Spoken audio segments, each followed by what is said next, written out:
എടാ ഈ ബാങ്കിൽ പോയില്ലേ? പോയില്ല. പൈസ ഉണ്ടോ നിങ്ങളിതാ?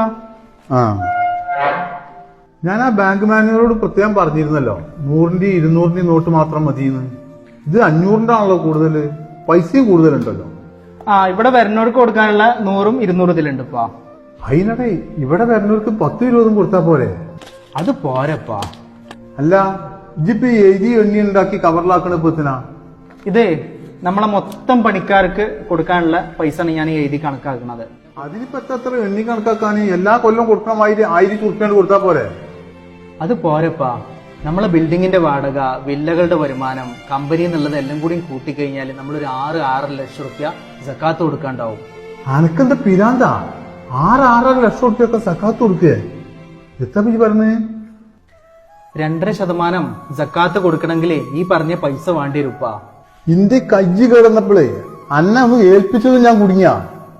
എത്തപ്പത് കഥ? പഴയതൊക്കെ നിങ്ങൾ ഇത്ര പെട്ടെന്ന് മറന്നപ്പാ. ഒരു കാലത്ത് വാടക വീട്ടിൽ കഴിഞ്ഞിരുന്ന നമ്മള് ഇന്ന് പഠിച്ചോനെ ഈ കണ്ട നിയമത്തൊക്കെ നമുക്ക് തന്നിട്ട് നമ്മളെ സമ്പാദ്യത്തിൽ നിന്ന് കൃത്യമായി സക്കാത്ത് കൊടുത്ത് ഒഴിവാക്കിയിട്ടില്ലെങ്കിൽ അത് നമുക്ക് അർഹതപ്പെട്ടതല്ല, അതിന്റെ അവകാശികൾ വേറെയാണ്. ഇതൊക്കെ പഠിച്ചോനെ നമ്മളെ ഏൽപ്പിച്ച ഒരു അമാനത്താണ്. ഇതൊക്കെ വേണ്ട രീതിയിൽ കൈകാര്യം ചെയ്തിട്ടില്ലെങ്കിൽ നാളെ പടച്ചോനോട് ഇതിനൊക്കെ കണക്ക് പറയേണ്ടി വരുപ്പാ.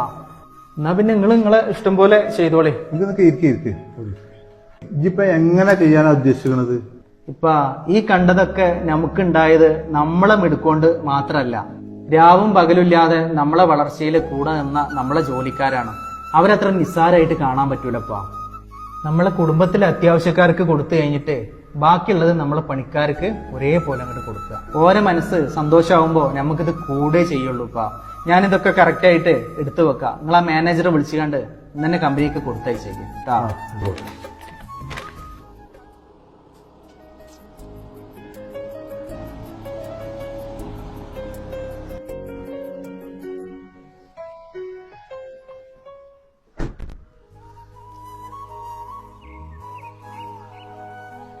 മൻസൂറേ, ഇങ്ങോട്ട് പോര്.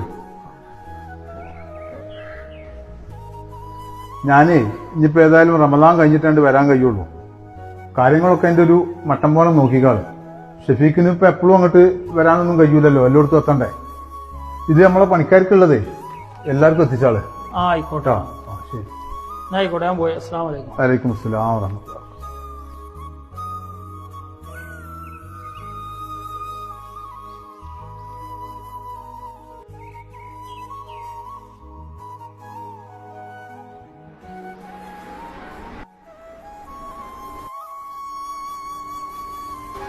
മൻസൂറക്ക, ഒന്നുകൂടെ വരുമോ?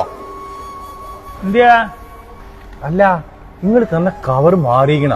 ഇതിൽ 10,000 ഉറുപ്പിക ഉണ്ടല്ലോ. 10,000?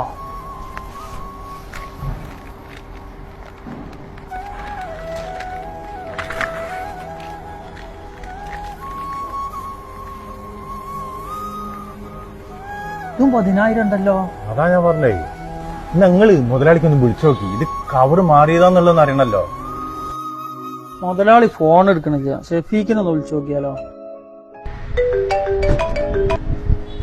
ഹലോ. അല്ല, ഞങ്ങൾക്ക് കിട്ടിയ കവറിലിപ്പോ അത് സക്കാത്തിന്റെ കണക്ക് പ്രകാരം നിങ്ങൾക്ക് അവകാശപ്പെട്ട തന്നെയാണ്. ആയിക്കോട്ടെ. ശരി ശരി ശരി ശരി ശരി ആയിക്കോട്ടെ. വലൈക്കും അസ്സലാം. അനീഫാക്ക, ഇത് നമ്മക്കുള്ളത് തന്നെയാണ്. തന്നെ ഞാനേ പെരുന്നാളൊക്കെ എങ്ങനെ കഴിച്ചുവിടുന്നുള്ളൊരു വലിയൊരു സങ്കടത്തിലായിരുന്നു. ഇതിപ്പോ വലിയൊരു കിട്ടലാണ് നമ്മൾ മുതലാളി തന്നെ. ഞാനും തന്നെ അപ്പാന്റെയും മാന്റെയും മരുന്ന് വാങ്ങലും ഇനിയിപ്പോ പെരുന്നാൾക്ക് കുട്ടികൾക്ക് ഡ്രസ്സ് എടുക്കലെല്ലാം കൂടി ആലോചിച്ചിട്ട് ആകെ ബേജാറായിട്ട് ഇതിപ്പോ ഒരു വലിയൊരു കിട്ടലായി പോയി. ആദ്യമായിട്ടാണ് ഇത്രയും വലിയൊരു സംഖ്യ പെരുന്നാൾ പൈസ ആയിട്ട് നമുക്ക് കിട്ടുന്നത്. അതന്നെ. ഏതായാലും മുതലാളിക്ക് അള്ളാഹു നല്ല ബർക്കത്ത് കൊടുക്കട്ടെ. ഇവരൊന്നും കോടീശ്വരന്മാരാവാൻ വേണ്ടിയിട്ട് ജോലി ചെയ്യുന്നവരല്ല. അന്നന്നത്തെ ജീവിതത്തിന്റെ രണ്ടറ്റങ്ങളെ കൂട്ടിമുട്ടിക്കാൻ പെടാപ്പാടുപെടുന്നവരായിരിക്കും. അർഹതപ്പെട്ടത് അപ്രതീക്ഷിതമായി കയ്യിലെത്തിയപ്പോൾ മനസ്സിൽ നിന്നറിയാതെ വന്ന പ്രാർത്ഥനയും മുഖത്ത് വിടർന്ന ആ പുഞ്ചിരിക്ക് എത്രയെത്ര അർത്ഥതലങ്ങളാണുള്ളത്.